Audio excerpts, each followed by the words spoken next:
Good afternoon, and welcome to Fulbright in the Curriculum. I'm David Smith, President of the Community Colleges chapter of the Fulbright Association. Today's meeting is one of 5 this week celebrating International Education Week. We are glad you are with us and encourage you to continue to engage with our chapter and the Fulbright Association. I will put in the chat the web link to our association later, and you can join our mailing list by going to our website. I will now turn it over to our host, Stephanie Hallock, and we will get started. Hello, welcome to our kickoff session for International Education Week. Our first event, Pathways to Fulbright, is all about making the prestigious Fulbright experience accessible to all of our diverse community college students and staff. This afternoon, we're going to hear from someone who embodies the power of access and equity within global exchange. Please join me in welcoming Mariam, also known as Mimi Yaldram. She represents the Fulbrighters with Disabilities chapter. And just a little bit about Mimi. She's a dedicated educator, writer, and advocate for disability justice and immigrant communities. Ms. Yaldram graduated from Montgomery College, transferred to UMBC, and in history was a very, very active student in both of those institutions. A Fulbright English Teaching Assistant alumna from Taiwan. She now serves as special education 8th grade ELA teacher with Teach for America at the Ingenuity Prep in Washington, D.C. Overcoming significant adversity as an immigrant from Pakistan and a mental health disability, Mimi has earned accolades, including the 2025 Montgomery County Women's History Award and mentorship honors at her school.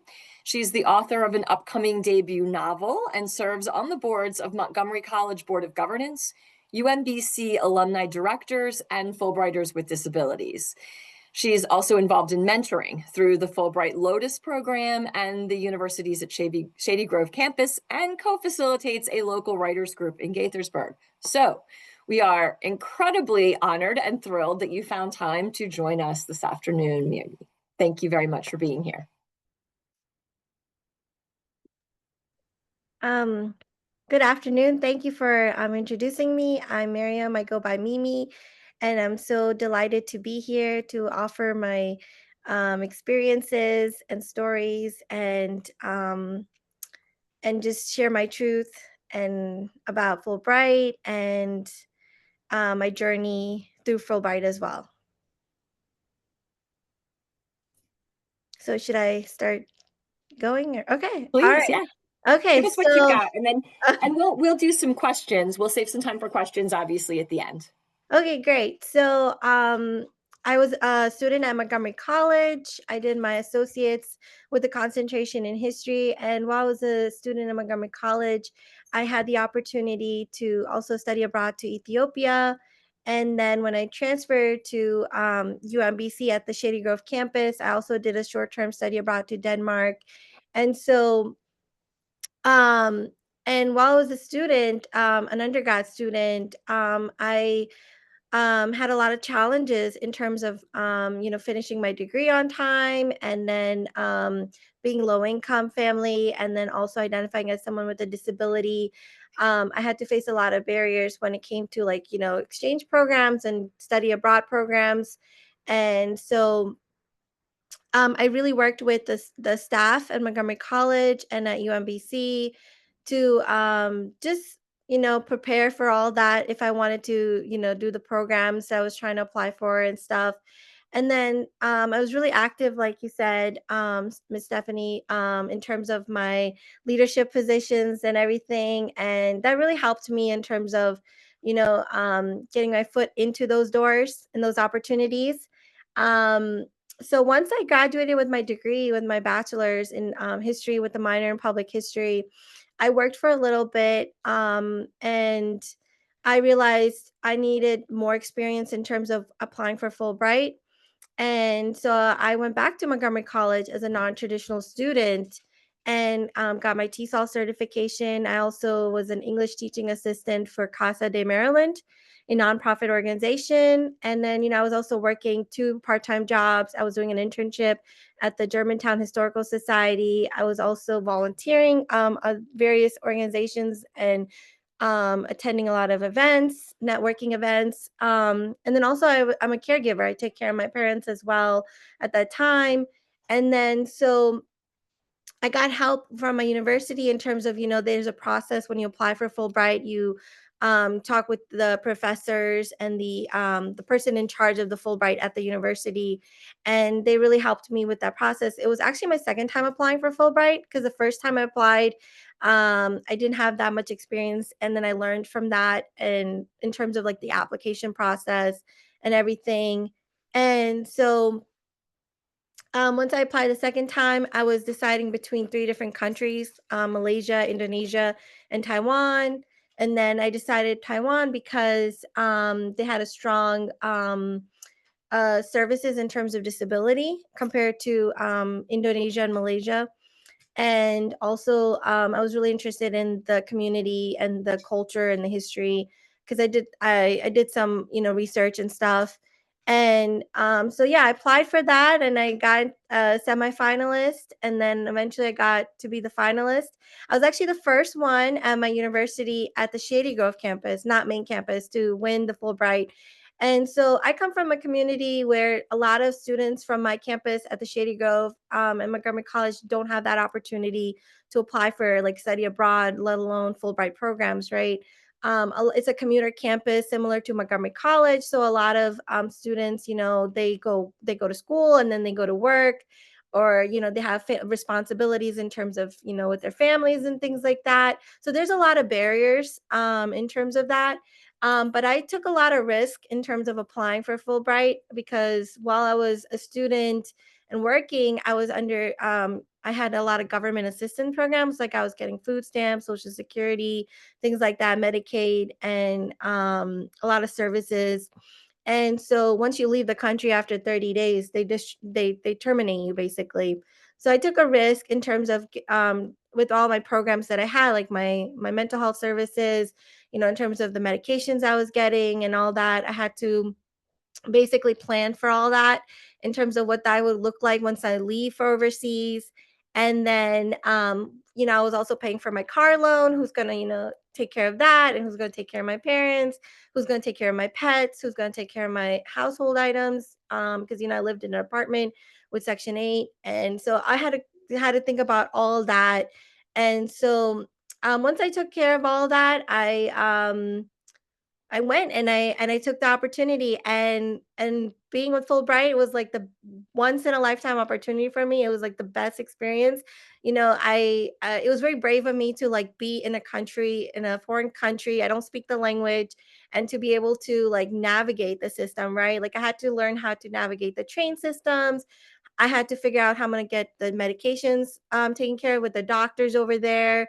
Luckily, I had health insurance there. They really take care of you. The Fulbright in Taiwan really take care of you.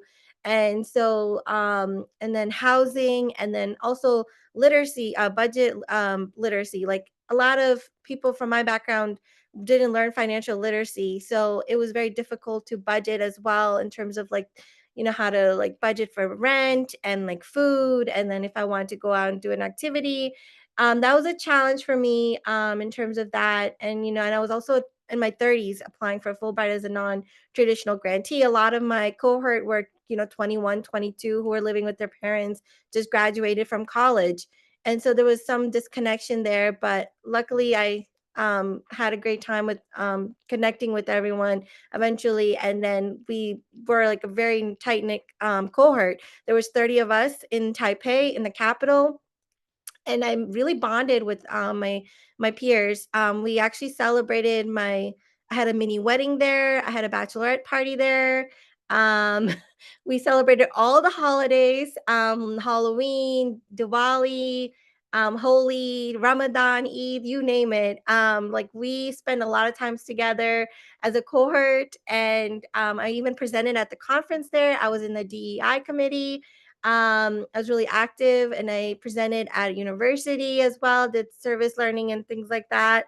And I still have I still talk to my co-teachers. Like I really bonded with my co-teachers and my students.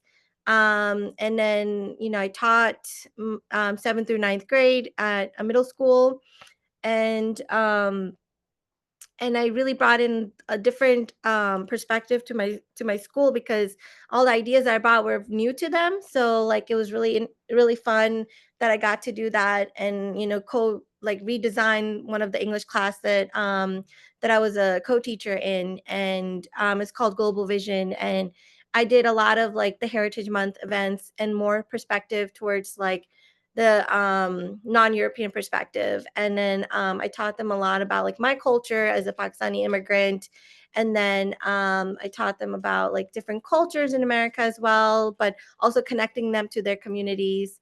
But yeah, it's my journey was like, my education journey has been, a lot of challenges. Like I said, I was an MCPS student as well. So like at the age of 17 is when I got diagnosed, and I went to an alternative high school.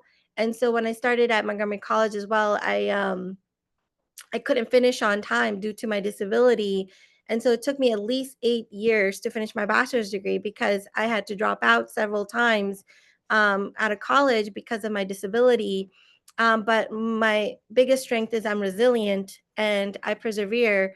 And I kept pushing through, because my dream was to get my bachelor's degree, or to get my license, my driver's license, and to help my family.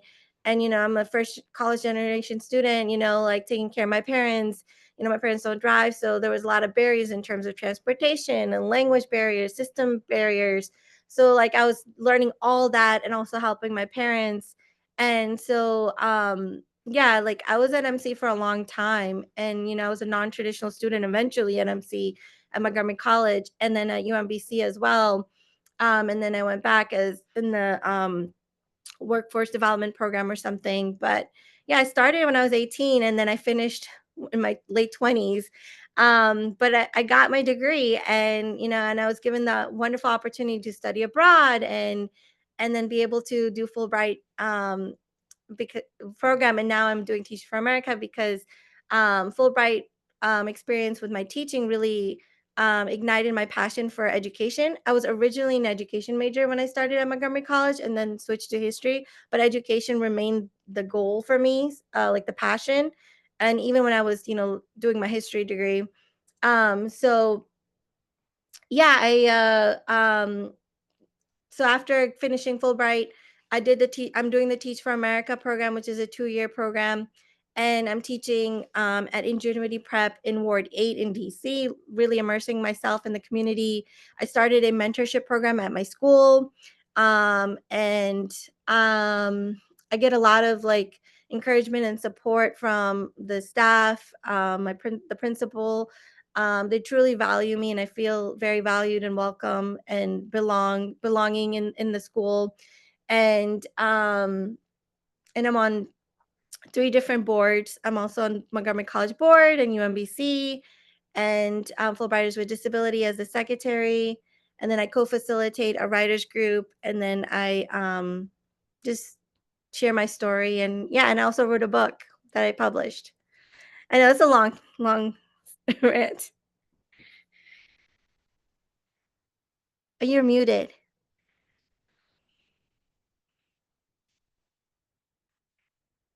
Of course I am. I'm sorry. So, I mean, first of all, I mean, all of the experiences you've had and the work that you've done is amazing. And you use the words resilient, right, and persistence, and obviously, those are true for anyone who wants to do and accomplish as much as you have, but particularly for people with a disability. So what would you say, like what kind of concrete advice would you give someone, a community college student, perhaps who has, works part-time or has dependents, or, is a sort of non-traditional student, and particularly maybe with or without disabilities, what one piece of advice would you offer them as far as, how to get started? This is real. Yeah. This can happen for you. It's not just a dream. Yeah, so I think that's a great question, and that's something that I've been advocating for within the Fulbright Association as well. Even when I was presenting at the conference, I think representation matters very important because Fulbright, is a very prestigious program, right? And Mhm. so we don't see a lot of representation from community colleges and from like first gen who are transferring from community college to, four-year institutions or public institutions, right? So I think it's very important for students from similar backgrounds to give them advice that, if you really are passionate about, learning about the different cultures, the world, and putting yourself out there, because employers are not just looking for you to go to school and just, get your degree and then work, and then that's it. They're looking for more. And you have to have like more experience in terms of like broadening yourself, right? So I would encourage students to share their unique experiences and bring it out there, and just apply for in terms of like getting into applying for these programs, not just the Fulbright. There's other bunch of programs with the State Department, and I think that they should definitely work with the community colleges. I first heard about Fulbright was through my Montgomery College, through community college. My professor, my advisor, Kelly Rudin, was a Fulbright alum, and she really inspired me, in terms of also getting my switching my degree to history. But if there is a staff member or at community colleges who can share their experiences, maybe that can ignite their passion. They can share their story and explain, okay, this is what I did and my journey, because that's what I learned from my professor at Montgomery College, and that really inspired me. And I think also working with the staff in terms of like preparing for what that would look like when you do go overseas, like in terms of they're dependent, they're going to commuter campus and they're just working and going to school, like how would that look like in terms of like when they do go overseas for a year, or maybe 6 months to, or however long they need to go.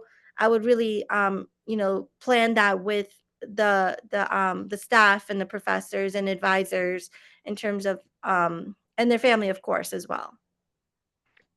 Yeah, I think you use the word and you hit on it immediately, the word network, right? I think that's Network, what yeah, that's what I Fulbright, meant. Yeah. yeah, network. I mean, that's what Fulbright Association is. It's a network. It's a network.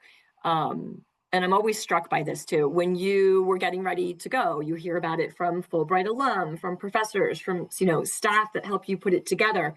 But even when you're there, and you talked about your experience in Taiwan as a cohort experience, and really sharing with Mhm. people from all those different backgrounds and having that experience as one group, as a Yeah. network, right, of people, Yes. Yes. and how that then helped you in not just passion, but in terms of very practical ways to then, when you return, um, pursue your own career goals. Do you still stay in close touch with those people from your Yeah. cohort? Yeah, definitely. I think I pretty much in touch with all of them. I had three of them, like they live in the DMV area. So we Oh, had good. like a coffee meetup, and then one of them came to my house and had dinner with us, and me and my family.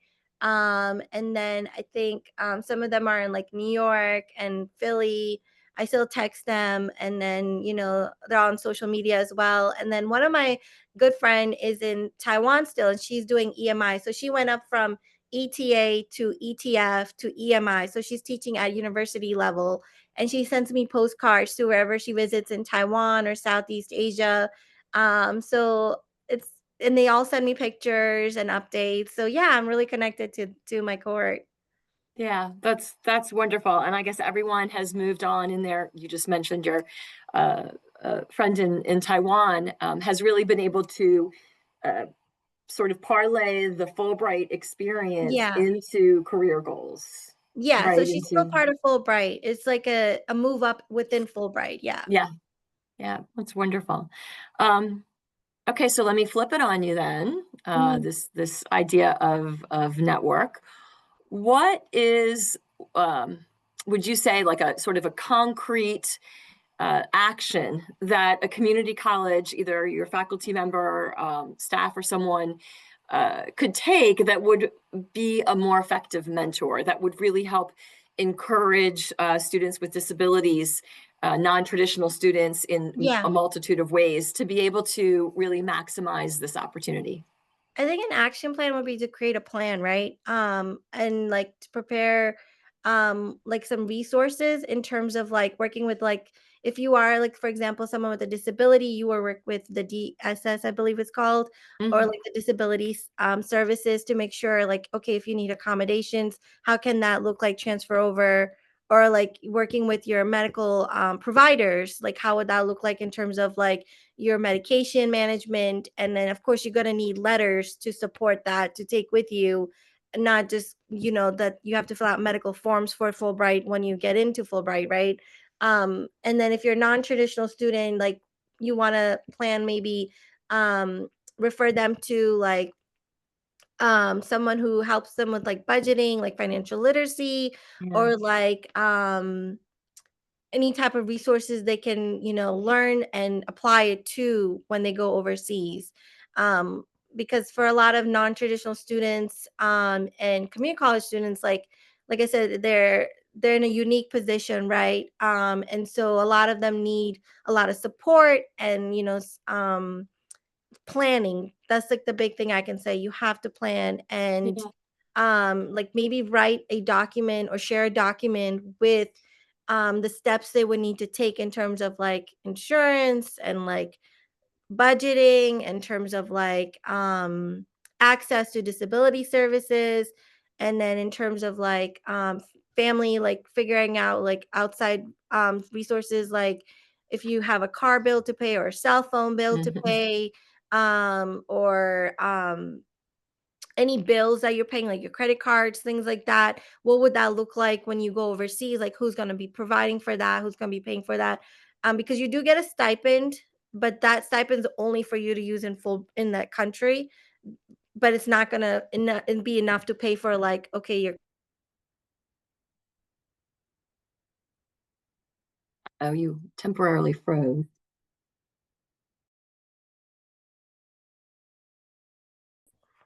hello. Yeah, Mimi, Yeah, you froze for a second. Okay. yeah, you froze for a second. Oh, There you are. okay, Okay. yeah, there we go. Okay. Um, I was saying that in terms of like all those factors that you have to look into, like you have to maybe as like a community college staff, you would just like discuss those things, prepare those ahead of time, you know, or with your family and your providers. Like you have to look at everything as a holistic way to figure out like what the plan is going to be, look what it would look like, maybe have it in write it down or like discuss it, prepare for it. Because I also remember like when I was talking to my professor with Montgomery College, Kelly Rudin, like she didn't really discuss much of what that entails, right? Like when you go to Fulbright, you got accepted. Like what does that transition look like from getting to Fulbright and leaving the country to coming back from the country, right? So like that was one of the things I also talked about at the Fulbright conference is what does the transition look like when you come back from Mhm. Fulbright? Like, are you going to get your housing back, or are you going to get your insurance back, or are you going to find a job quickly? Who's going to pay your bills right away? Like those are things that they don't look at in terms of the factors. So you have to really like put effort into that and plan that. And I think community college professor or mentor or advisor really needs to have those tough conversations, but we don't want to discourage them either, like not afraid, make them afraid, like okay, this is all this you have to think about, and they get overwhelmed, right? So you want to make sure you're finding a healthy balance between like the opportunity that will open the doors for you and the risk you're going to be taking and what that's going to look like you do definitely want to apply for Fulbright, and you do want to apply for these programs, these prestigious programs or State Department programs, and how it's going to help you in your trajectory wherever you're trying to go, either grad school or career or any of the things you're passionate about and you're looking for. Like you want to also encourage that, like balance it, like not to overwhelm them too much with that, but also encourage them, like you have to, why you should apply and why it's going to help you in the long run. Yeah, I something I'd written down earlier, and you actually just brought it up anyway, was about taking risks. And I think one of the things that people think of, well, you're going to take a risk, you're going to go to another country, you don't know the language, those kinds of things, and leaving, even applying, right, for a prestigious program can be taking a risk. You're putting yourself out there.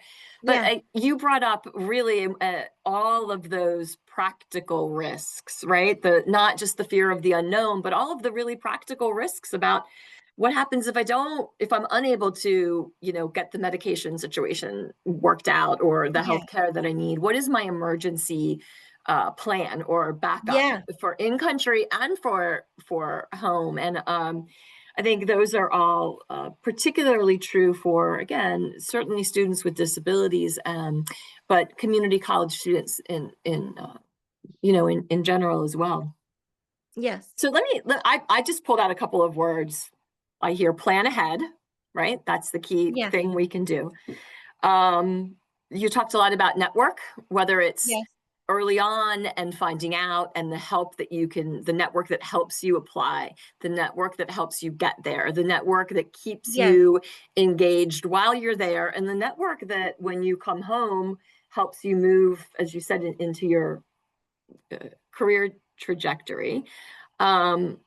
I heard then some personal skills like resilience and persistence. And at the very end, you mentioned balance. And I think keeping these things honest but realistic is an excellent approach.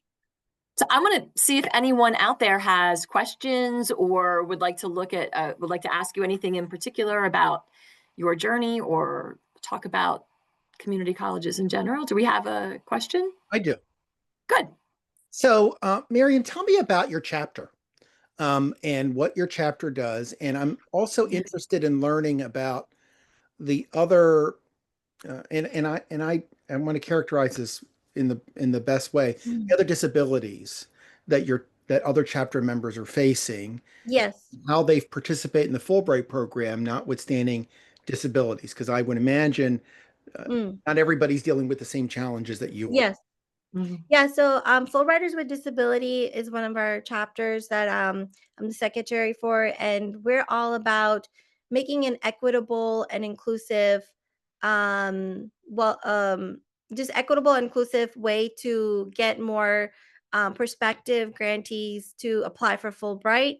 So we focus on all types of disabilities. So it's not just, mental health like mine, could be, on any type of physical, or it could be the neurodivergent kind of thing, right? So one of my board member, I don't know if you know her, Gigi, who was a previous president of Fulbrighters with Disability. She's neurodivergent, I believe. And so she shared her experience, and she actually did hers Fulbright in England, UK, and master's for a master's degree program. And so she talked about some of her challenge. And she also went to a community college as well, in Kentucky, I believe, or not Kentucky, in some state, I can't remember.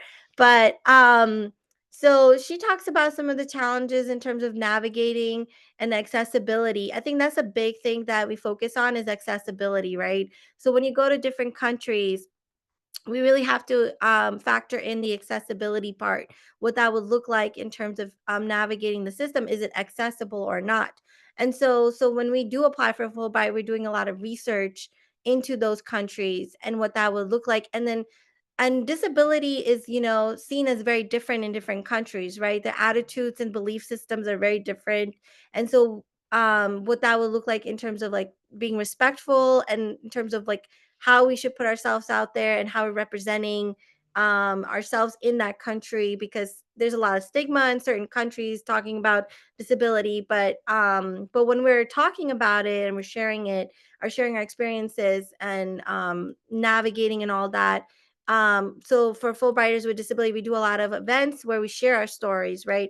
We invite people to talk about their experiences with abroad, and just just being authentic and being vulnerable about that, I think is very important. And that's what we do as Fulbrighters with Disability. And we have our Around the World series right now that some of the people are presenting, their either they did research or master's program or ETA or another program within Fulbright, just sharing their stories and what that would look like as someone navigating with a disability. And, but like I said, we're just sharing our experiences and how that would look like. But if you guys are interested, I can connect you guys with the Fulbrighters with Disability for our events that are coming up. And we've also done events at conferences as well with Fulbright, and like different universities. We partnered with different universities as well. I think that's amazing, and most definitely, and I'm struck by the fact that some of the individuals you mentioned started at community colleges. Yes. So it's not only the lift that you get to get into the Fulbright program, it's the opportunity that community colleges provide people who are dealing with different disabilities that they might not be in higher education, but for community colleges. Yes. That's really important to recognize. Yeah, it's very important to Thank recognize. you. Yes. We have questions from anyone. Are those in the chat? Is that how we're doing those, David? No, you've got them. There's nothing in the chat right now. Okay. Yeah, I've got the chat open. Well, I want to step in and say again, thank you again, Mimi. I've been taking feverish notes. Thank you for sharing Kelly Rudin. I will look her up to thank her. Yeah, she retired, sadly. Still, there's an email somewhere or Instagram or somewhere so I can just say thank you because you have sang the praises and provided an excellent example about how, again, our community college faculty and staff are encouraging students to not just study abroad, but really to go out there and live, right? To Yeah. prepare you for what's happening now and what's going to happen in the They're future. teaching us to be global-minded citizens. I think that's what a Yes. lot of community colleges really provided for me in terms of my education. And I majored in the humanities, and I think they really inspired me to think from a global perspective, and not just because I studied history, but I think a lot of the other professors, like a lot of them were my mentors. And I think mentorship is also the biggest thing I want to mention. And being a mentor myself, I'm also a mentor with Fulbright Lotus, which is an Asian American chapter. And I'm also a mentor at the universities at Shady Grove campus. I think a lot of community college students would really benefit from a mentor. If they had a mentor that would share their experiences in terms of the study abroad programs, Fulbright program, the Rhodes Scholarship even, or the critical language program. Like these are all like prestigious programs. And I think having that opportunity, being able to get that opportunity and is just wonderful because we all have access to the opportunities, just we face certain barriers, right?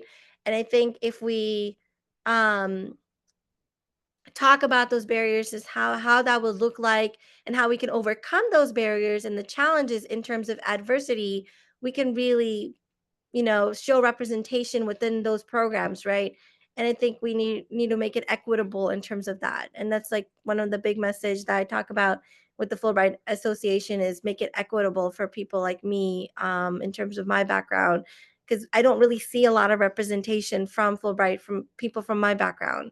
And if I had someone who was like me, I would definitely be more encouraged to apply. But because I was applied because was inspired by my professor at a community college.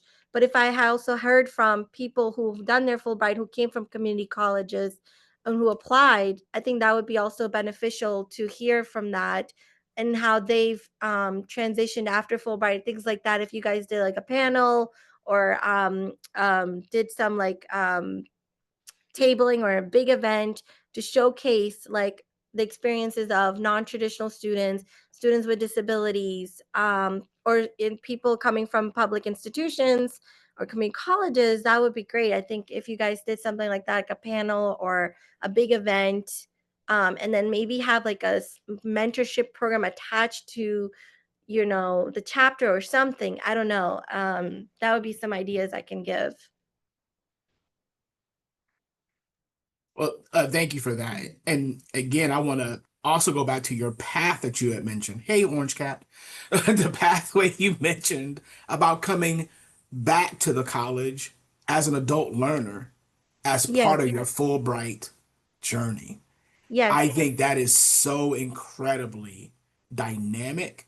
And if you can, again, like in your mind, so when you first heard about Fulbright, like what was the timing between learning about Fulbright and applying, and then coming back to build up your experience and your perspective? Yeah, so when like I said, when I first heard Fulbright, it was from my professor Kelly Rudin, and then I kind of dismissed it eventually a little bit because I was still trying. My goal was to get my bachelor's and my associate, right? And so once I went transferred to UMBC, the main campus, his name is Dr. Souders, who runs the Fulbright program at UMBC, started mentioning. I think they did like a nomination or something, email us out an email. And so I was like, okay, let me apply for this. I know I've heard of this. Let me revisit it again. And so I went through the process of, like, you know, doing the statement of purpose, personal statement, and all that, and the application itself. I got some help from the faculty at UMBC, where they also interview you and things like that. And I was applying it for Kosovo at that time, a small country in Europe. And so I think when I didn't get in, I realized, okay, what do I need to do to apply for it again? What feedback do I need? What things I need to prepare better? So that's when I went back to Montgomery College, in terms of like, okay, Montgomery College offers like the best programs in terms of like supporting all types of students, not just you know, 21-year-old, but non-traditional students with disability. So like they had a lot of resources, and I took a lot of classes. I even took a quilting class as a non-traditional student going back after I graduated, right? So like they have like these really great classes that can support you. And so I learned about the TESOL program.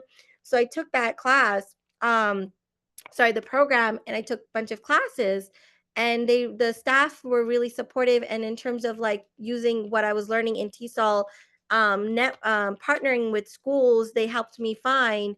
And that's why I was able to volunteer with Casa de Maryland, because they had connections. Montgomery College has a lot of connections in terms of like with Montgomery County, you know, internships and jobs and resources. So like a lot of those programs really helped me connect me, basically, again, networking.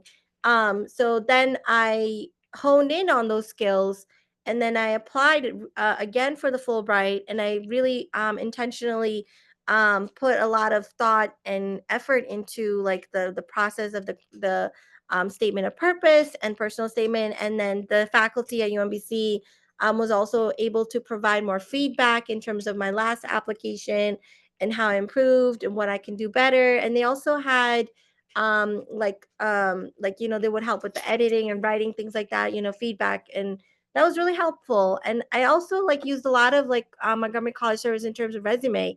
Like I think they asked for a resume, so I went back to Montgomery College.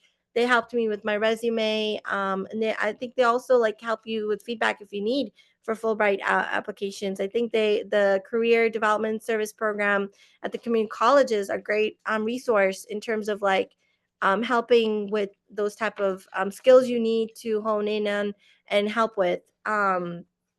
So I got a lot of help from community college and from my four-year institution as well. And and then I got in as a semifinalist and a finalist. Thank you so much. I really do appreciate it. Thank you. Yeah, thank you. Yeah, your experiences, particularly your stage in life, have been amazing. And again, it goes back to that persistence and the resilience that you spoke about, that you and again, another good point, you may not get accepted the first time, and that's okay. You take what you learn, that feedback, and you move forward, and that is a part of life overall. And So again, I applaud all that you've done, and perhaps most importantly, your willingness to share it, to mentor, to, spread the support that you received to others, and to be here today to share with us. Yeah, no, I definitely really feel grateful because I I really want people like me to get that opportunity. And that's like the one thing I've been fighting for, even with the DC chapter and Fulbright that I'm part of. And they want me on the board, I think, eventually. So I'm trying to really fight for students like me and grantees like me, to make it more equitable in terms of that. And then like I really didn't think I would get accepted, with Fulbright. When I applied the second time, I didn't even want to open the email. And I was like, oh no, I'm not gonna get it. I mean, I had a lot of imposter syndrome in terms of that. And it's like, it's like I said, there's a lot of people like me just don't get that opportunity, and they don't see that opportunity, And I think also one of the things that I would mention is like I said earlier, is like if we really um present it to community colleges and start talking or having those conversations in those panels, and having people see that there are people like us who can do that Yeah. and get that encouragement. I think that's the big thing, is the highlighting it and Yeah. and talking about it. And there wasn't a lot of advertisements, I think, in community college. They don't really talk about Fulbright. They don't really talk about like study abroad programs, like, like being a commuter campus. I remembered, like, in the beginning, like, yeah, I would go to school, I would go to classes, and then I would go home. At that time I couldn't work due to my disability, but I knew a lot of my peers, they were working, and then they would go home and then, take classes. Some of them weren't even involved on campus. Like, they didn't do leadership opportunities, or go to events, things like that. So like that was a big challenge for me as a leader on my campus, was like, how do I engage students to come to our events? How do I get students to hear about all these programs? I think if there's something highlighted advertisement, or there's like a monthly table or something where people are showcasing or talking about it, is really helpful. Because even when I was like an ambassador for Montgomery College, I created like an ask me table. Like, do you know that we have ambassador program here?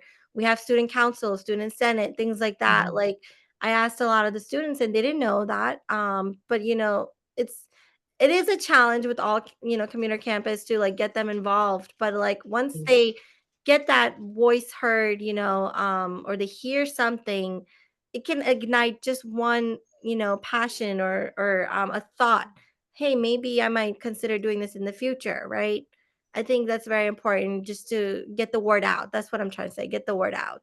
Yeah. And you've given me, as a community college faculty member, two good new tools for my toolkit, if you will. One is that notion of just talking, and it seems like, you keep going and people aren't picking up, but it may, on a commuter campus, it may take a while for these things, Yeah. to kind of catch fire. So that's one. And then the other thing is, that I've learned from you today, is this notion of a plan. And it's good, for everyone, but looking at the worksheet, like you said, creating here are Yeah. some things that you really need to address in a practical way and think about Yeah. once you do get accepted. So again, I know I will be adding those two pieces to my globalization toolkit. And I want to thank you, Mimi, for being here with us today, and for all of the attendees. This was the first shot. We've got a lot coming all week. Thank you for attending Fulbright in the Curriculum virtual series. We're going to post all the presentations to our website, so that they will be there for you to review. Please feel free to share them all with your network. Yeah. We will also be sending out a post-event survey. So Yeah. please be, complete that and send that back. It's very valuable, and we will be doing these events more in the future. So I'm putting in my email just in case anyone else needs my email. wonderful. And then if they want to contact me with Fulbrighters with Disabilities as well chapter, or the DC, the national DC chapter group as well. I'm in that group chat, and or Fulbright Lotus. Yeah, I think that would be wonderful, again, to highlight. We've got our community college chapter link up there, but it would be wonderful to also be able to connect people with the disabilities chapter, or the Lotus chapter. Yeah, great. All right, well, thank you all very much for being here. Again, this is just the first of a week-long series. Vincent put the next one, tomorrow's event, in the chat. So we hope to see you all then. All right, thank you so much. I really Thank you so appreciate much. you It was all. wonderful to meet you. Thank you.